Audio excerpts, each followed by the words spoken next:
তো রিসেন্টলি আমি উদ্ভাসে কিউএনএতে জয়েন করেছি, তো সেখানে অনেক প্রশ্ন সলভ করা হয়।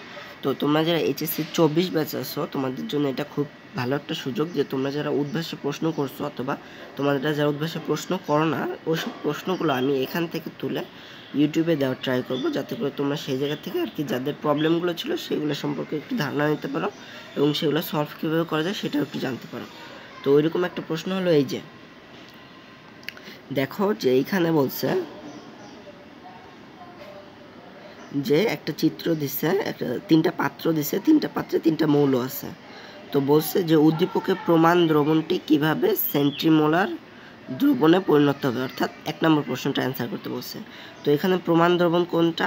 প্রমাণ দ্রবণ হলো 3 নম্বর। 3 নম্বরে দেখো বলা আছে যে 100 ml 0.2 মোলার সোডিয়াম থায়োসালফেট দেওয়া আছে। আচ্ছা, এটা প্রমাণ দ্রবণ কী জন্য এবং কীভাবে বুঝবো?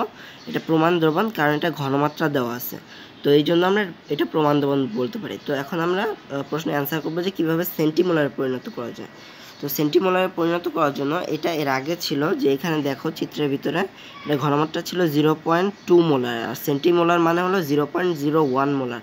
তাই আমরা 0.2 থেকে 0.01 মোলারে যাব, ঘনমাত্রায় পরিণত করবো। তো সেজন্য আমরা এই সূত্র ইউজ করছি যে V1S1 is equal to V2S2।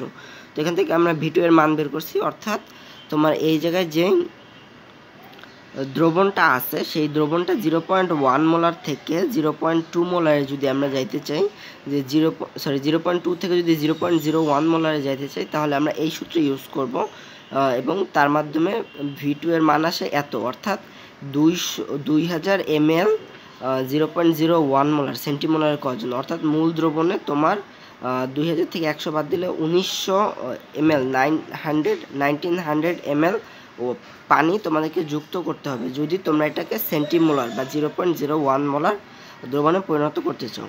তো তোমরা যারা উদ্ভাসে নাই কিংবা তোমাদের অনেক প্রবলেম থাকে, সলভ করতে পারো না, তোমাদের জন্য এগুলো দেখলেও অনেক সময় অনেক প্রবলেমগুলো এভাবে সলভ হয়ে যেতে পারে।